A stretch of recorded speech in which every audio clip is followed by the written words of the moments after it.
Welcome to Perfect Imperfections, a safe space for healing, the podcast that embraces our unique journey of healing and growth. I'm Evita Van Eelen, your host and a fellow traveler on this path of self-discovery. Each episode, I will share my personal experiences, insights, and lessons learned, as well as explore various topics related to healing, mental health, and self-acceptance. In a world that often focuses on perfection and appearance, we tend to forget that everyone has their own struggles and imperfections. This podcast aims to create a safe and non-judgmental space where we can openly discuss the challenges we face and find solace in the knowledge that we are not alone. Through my own story, I will dive deep into topics such as burnout, depression, anxiety, and the impacts of societal expectations. I will also explore techniques, tools, and resources that have helped me in my healing journey. Remember, healing is not linear, and we all have our own unique paths. By sharing our vulnerabilities and celebrating our imperfections, we can foster a sense of understanding, empathy, and connection. So join me on this transformative journey as we uncover the power of embracing our perfect imperfections. Let's create a safe space for healing, one episode at a time. Welcome back to the third episode of Perfect Imperfections, a safe space for healing. During today's episode, I want to talk about something that triggered me in a conversation that I've had yesterday with a friend of mine. And I was talking to this friend because we are both light channelers and we did an education on that this year. And I specifically used the word education. I'll explain later why. But we were having a lovely chat about our upcoming test exam moment to close the course, the light channeler education that we did this year. And she was talking to me about how stressed she was for that. And I asked her why.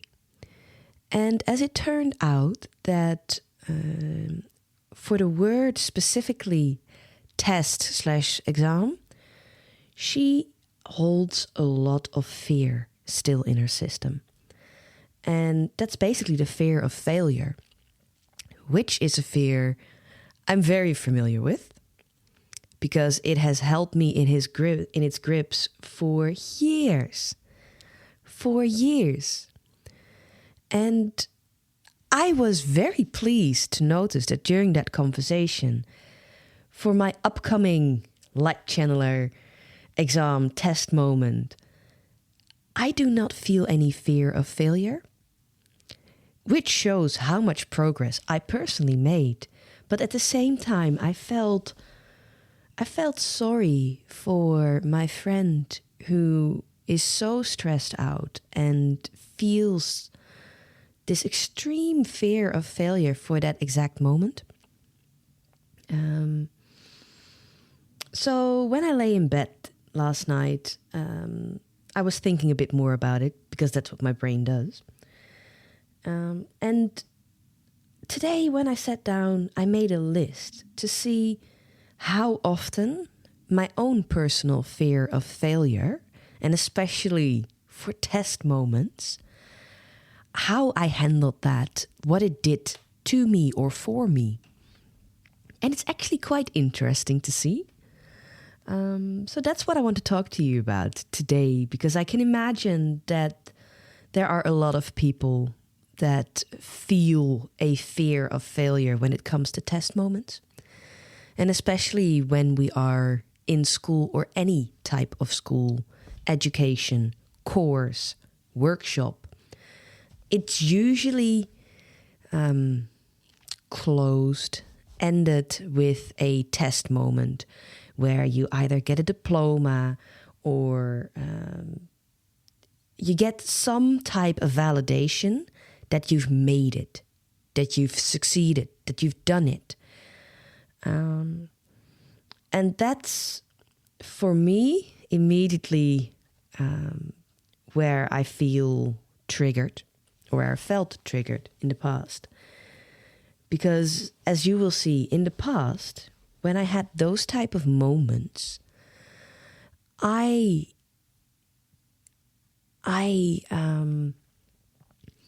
me, it felt like if I succeeded at those moments, then I did well. Then it meant that I was capable. I let it define me. And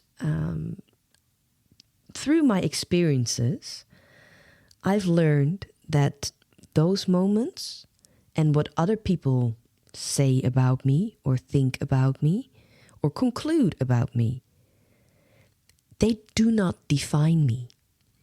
They do not make me who I am. I decide who I am. But like I said, I'll take you through my personal story. Some of it I've already shared in the last episode. Because high school was a lovely time for me, where one of the years I walked around with a locked jaw for a whole year due to stress. And my stress was mostly triggered during my exam weeks that we had every 10 weeks. Every quarter, every block would be closed with exams and tests to see how well you did in a certain subject. And like I said, for me, that stress was so high because for me, getting a good grade, basically getting a number, because here in the Netherlands, you get a number 1 to 10. And in some subjects, you get them then behind the point 1 to 10 as well. 1 being the lowest score you could possibly get. 10 being the highest score. So if you got a 10, you excelled at that subject. In my high school period, those scores, those tests, I really let them define me, who I was. Because that's how all your subjects were graded. And if you were failing, you were having a number below 5. If you were just passing, you had a number between, I think it was 5.5 and 6.57. If you were doing well, you had a 7 or an 8. And if you were excelling, you had a 9 or a 10. And that was how everything was graded, because that's how our school system is set up. And don't get me wrong, I know there has to be some system in place, and that's all good. I'm not discussing that here because I'm fine with that. But what it did for me, or what I did to myself, basically, I let it define me. So I always stressed out when I had those weeks. So not only my mental, but also my physical health was subjugated to what kind of grade I got for a subject. Which now in hindsight, I was marveling at this in bed last night. Now in hindsight, it's just crazy to me. Because like I said, I walked around with a locked jaw for a year, which was really painful. And not only that, every test week, the week after, I would be sick with flu-like symptoms. And that for 6 years, that's in hindsight, that's not really healthy, is it? And then I went on to university.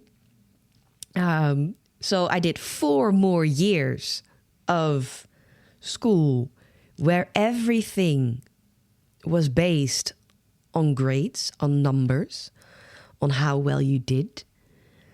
And oh man, this is, it's sad and funny at the same time.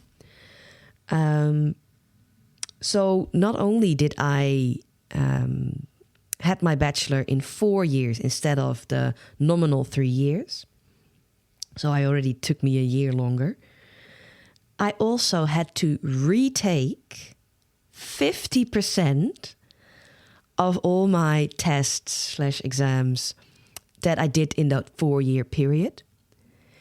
And that was not because I was so fond of taking tests. No, not at all. It's a result of me being so scared to fail, to not pass, or to not get a good grade, that I would doubt myself so badly, and I would stress out myself so much, where during the test I was physically at a point that I not often wasn't really able to function. So I would have blackouts, red spots all over basically. And also again, during university, where we luckily had only once, it worked in semesters, so you had 2 test moments in a year instead of 4. Oh, I would be sick the week after. Terribly sick the week after. So yeah, that was fun. Not. But during those years, and remember, I did 6 years of high school, 4 years of university, so that's 10 years in total already, where my life and my value and my self-esteem were all dependent on a grade or grades that I got in subjects that not always held my attention or my interests. But I still let it define me and who I was and how well I was doing. And then here comes the fun, the really fun part. After university, and I studied history, I decided that I wanted to do more with my creative side. Because during high school, we had a wide range and diversity of subjects that we could take. And one of them for me was drawing. I've always loved drawing, painting. Not only that, also being more creative with clay, with fabric, basically everything. Because my mom is an amazing artist. And yes, I call her an artist because she doesn't call herself that. She, when she was younger, had the opportunity to go to art school due to economic reasons and family pressure. She didn't go, and she went into a more administrative business because that would pay the bills. Like I said, she couldn't go to art school due to economic reasons, which in that time frame makes a lot of sense. But my mum is wildly creative. And don't get me wrong, we have very opposite styles and tastes in art and creativity. But that doesn't take away that she is very creative and she has a very unique style when it comes to painting. And she is an artist. But she cannot talk about herself in that way because, like she said, she didn't go to art school. And what she does and her style comes so naturally to her that for her it's like, yeah, but that's what you do. And I've often already had this conversation with her as in, but Mum, what you do comes naturally to you. It's an integral part of who you are because you express yourself in this way. It's not normal for everyone. And even if it was, it still makes you an artist. It still makes it an extraordinary skill. Then when I say that, she just laughs it away. And she also never wants to sell any of her paintings because that stresses her out. That makes it too real for her. And that triggers her fear of failure because in her mind, someone who sells paintings, someone who's an artist, apparently has a certain status and also apparently is someone else than her. But this was a little sidestep, but still on point. But after university, after 10 years of books for me, I wanted to do something with my creative side. And here in the Netherlands, we have a couple of art schools. And I chose one where I could do a preliminary year, which meant that I could work because, trust me, after 10 years of school, you need to make money. So I was working full time, and I was also for a year doing this preliminary year of art school where I would go to that school every Saturday for a year. And that year was based on 4 quarters. And every quarter we would have a different style, subject, whatnot.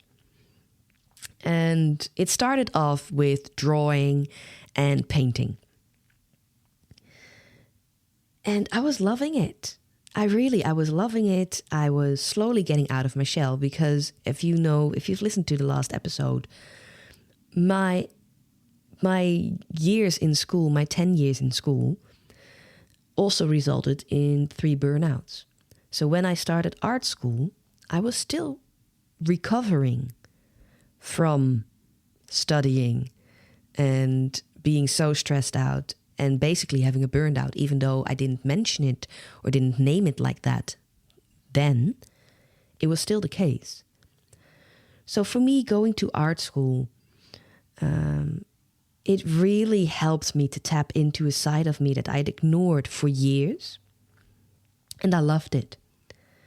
Up until lesson number 4, maybe 5, where I got into an altercation with our teacher for that block, for that quarter. We had gotten an assignment and we were just painting away in class. And she came over to my station and she very loudly told me, not asked me, but told me if I could please stop making kids' drawings. Yeah, she literally told me to stop making kids' drawings. Well, you can still hear me stuttering a bit and falling silent. That hurt. That hurt. And like I said, take into account that I was recovering from a burnout. I had very low self-esteem, was highly insecure about what I was doing, who I was, how to express myself. And here comes a teacher, which from my other years of school, a teacher is an authority and you need to listen to those people. They often know better or best. That was my mindset then. I've learned since then, but I'm getting you in my mindset.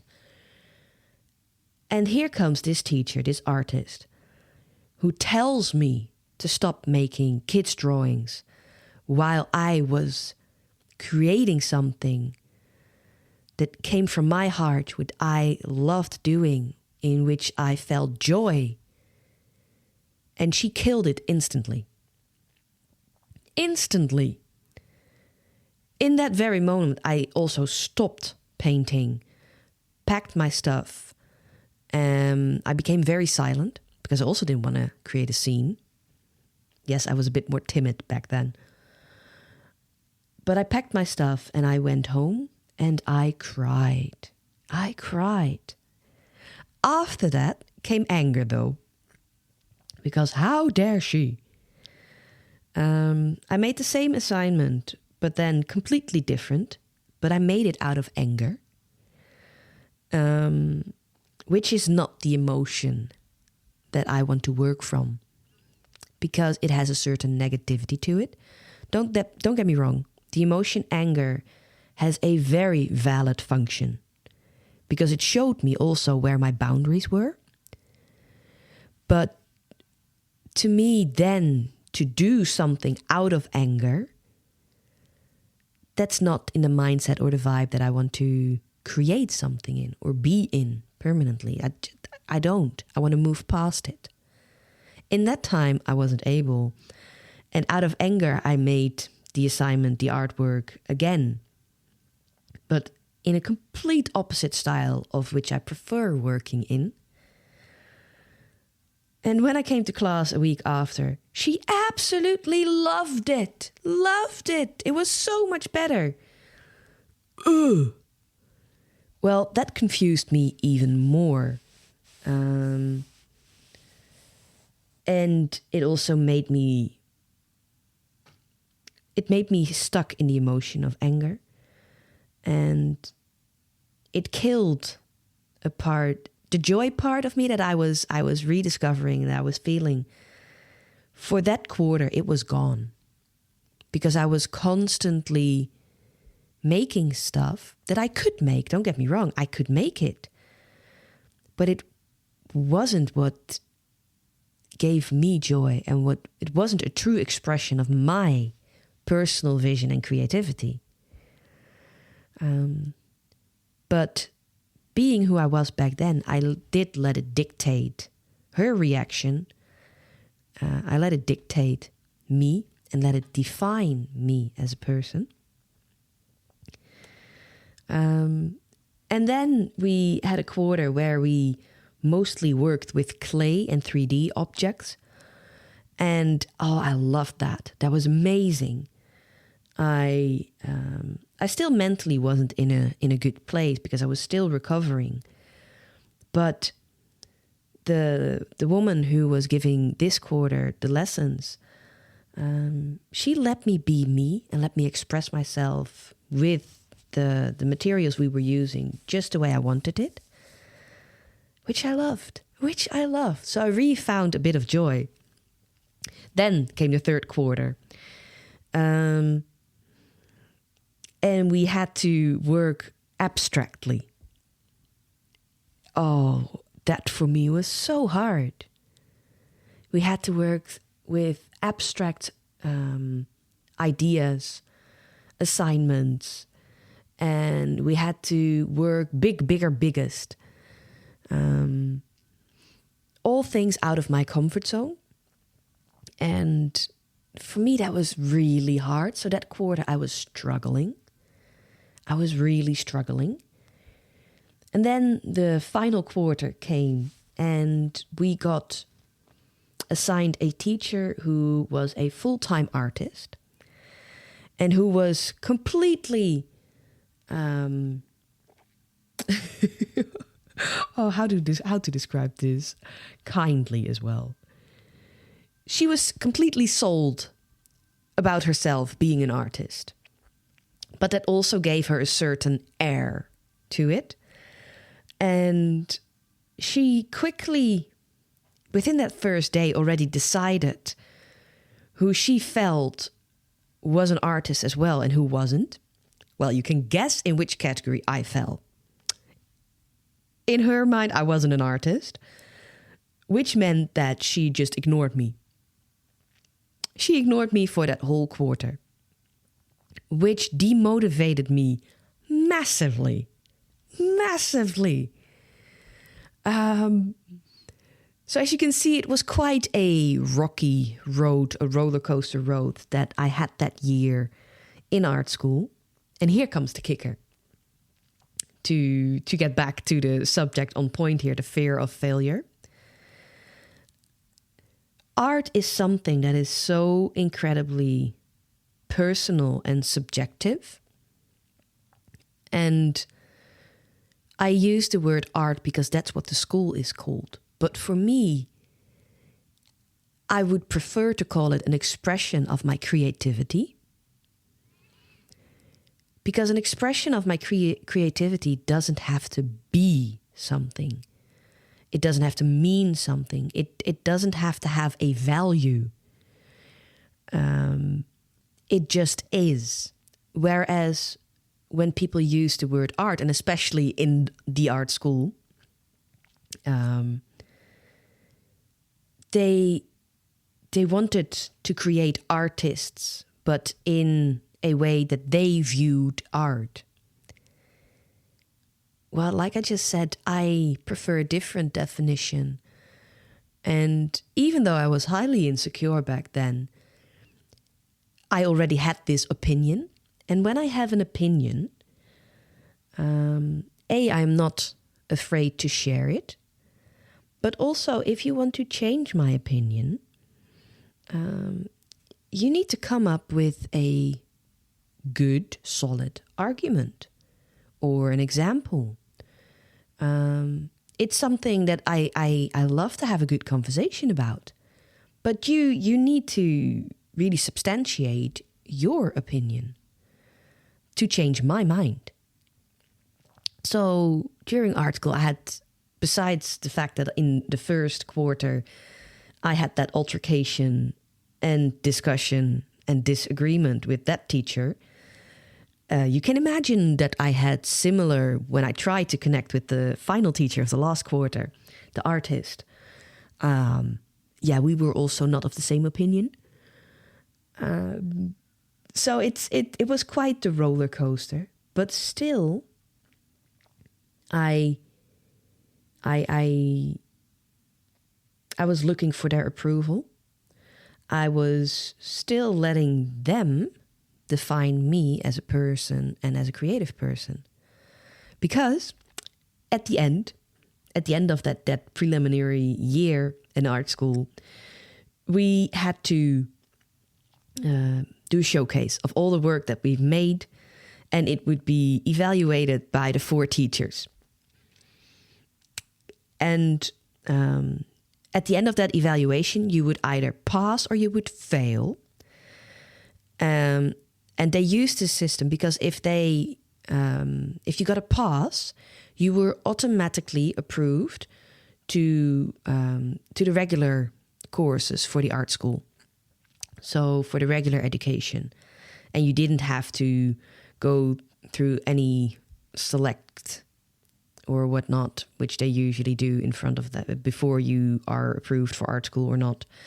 So you didn't have to do that process anymore if you got a pass on this preliminary year, on this evaluation that they had at the end.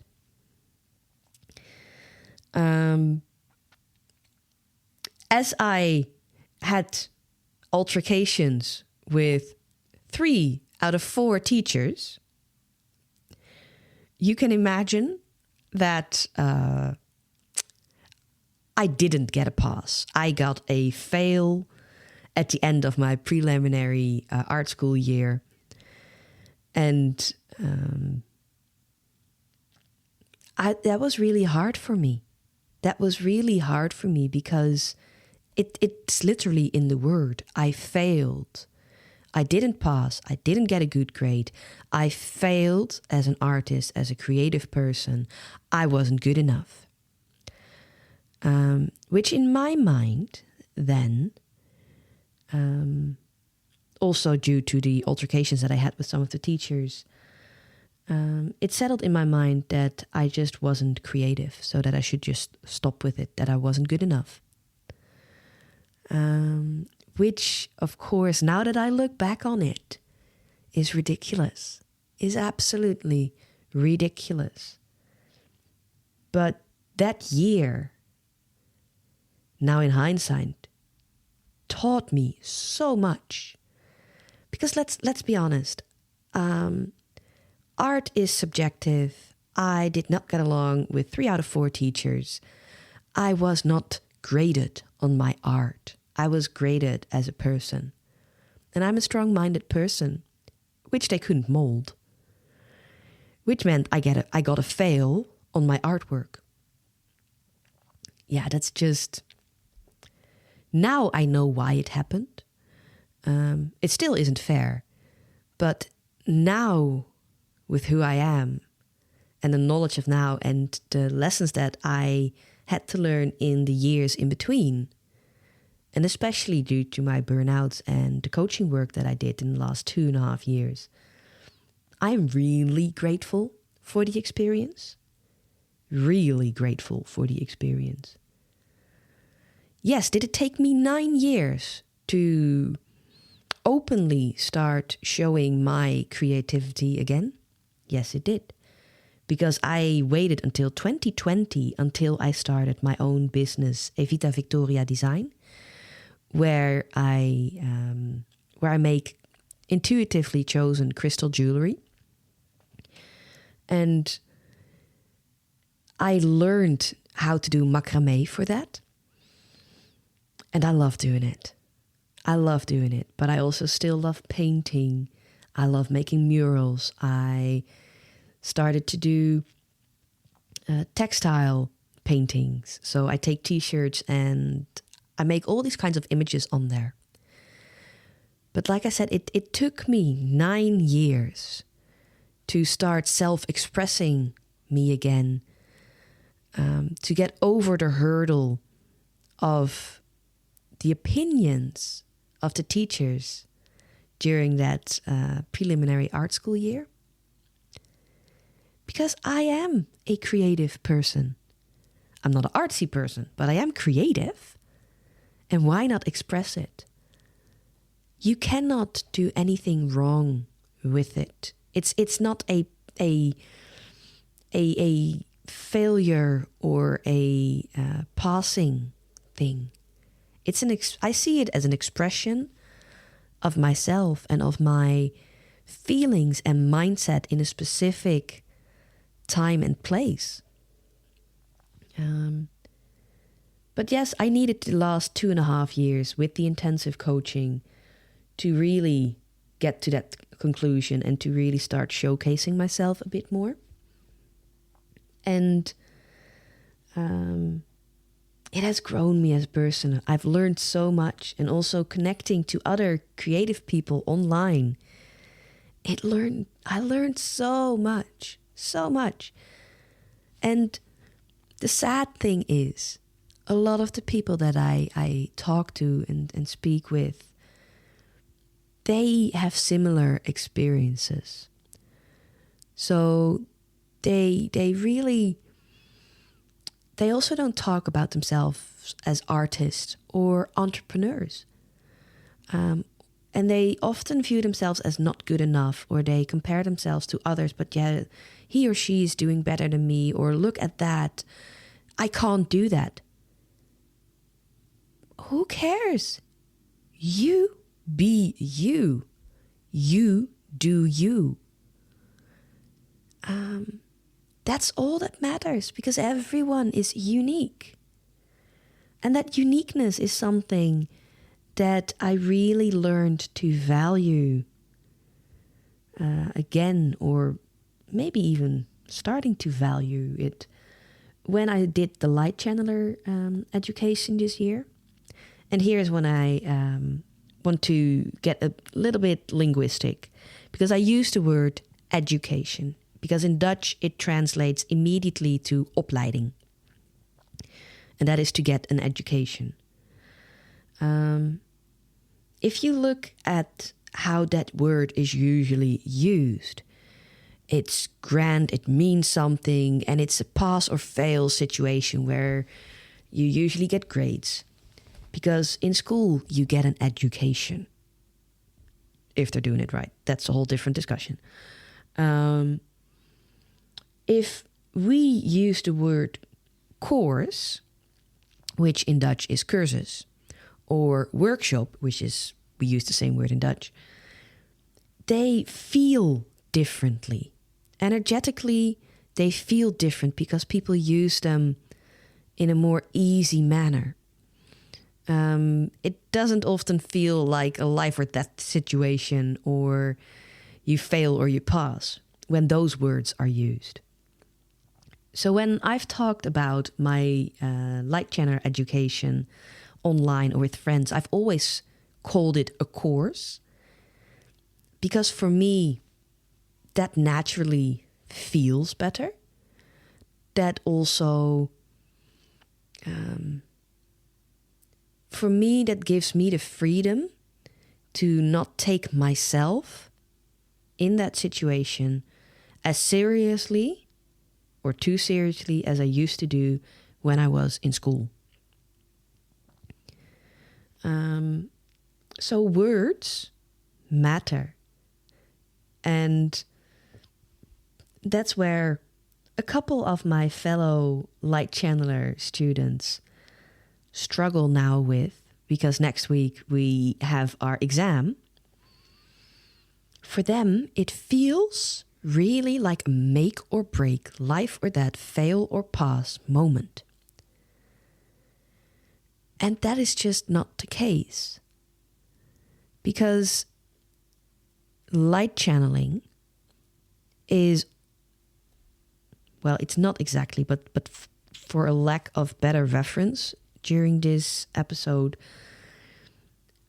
like art, of course, art is something that you can visually see.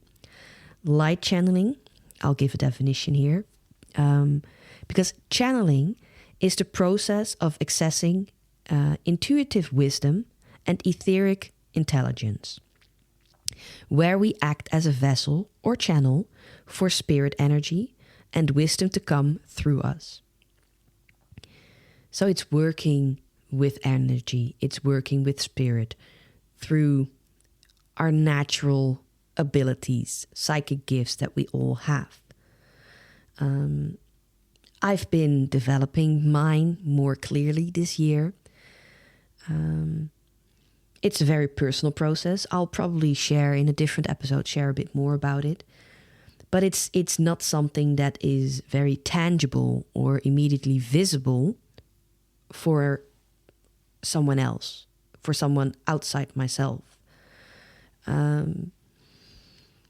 So, and here's where the comparison to art is, in my opinion, applicable. Art is subjective. Yes, it is visual, so everybody can see it, depending on the art. But let's, for argument's sake, say it's something visible that you can see it. Everybody has a different opinion about it. So there's not one thing that is right or wrong. With light channeling, when you receive a message for your client and you pass along that message, it all matters how it is received by the client. For me, that's the only thing that matters. That the client gets what they need. Not necessarily what they want, that's my personal opinion, but what they need. So the message that I get through either resonates with them or not. And that can be a difference of opinion, and that is absolutely fine. But that is not something an outsider can define whether or not I'm doing something right or wrong. Especially when you work with energy, there is no right or wrong. So the chat that I had yesterday with my fellow student was to share my thoughts on this. Because I am not nervous for this test or exam. Because I already know who I am, what I want, and where at this moment my capabilities lie. There's no one outside myself who can tell me that or who can define me. I am the one who defines me. For her, that was quite the eye-opener. And for me to have this knowledge, that year in art school was not my favorite year, but in hindsight, I am extremely grateful that I went through that year. Because now at 35, it does mean that I do not get stressed out anymore, or upset, or anxious, or nervous by any moments that are considered to be a test. Because there is no pass or fail. I just am who I am. And someone either likes that, appreciates that, wants to be around me, or not. It's all good. So in my opinion, you cannot fail at life. You can only learn what does and doesn't work for you. What you do and don't want in life. And there is absolutely no opinion but your own, that matters, or that should matter. And yes, I say that should matter because sometimes I forget that myself. Luckily, I have incredible people around me that will remind me of this. And let this be my reminder to you. Only you decide who you are, where your strengths lie, what you want to do, who you want to be. Nobody else can tell you that. Nobody else can validate you. Thank you so much for listening to this episode. I really appreciate you tuning in, listening to this. Hopefully, it does something for you. Let me know. I would really appreciate any feedback. You can either reach out through my socials or my email address. It's all in the description. And let it be a surprise next time what I'm talking about.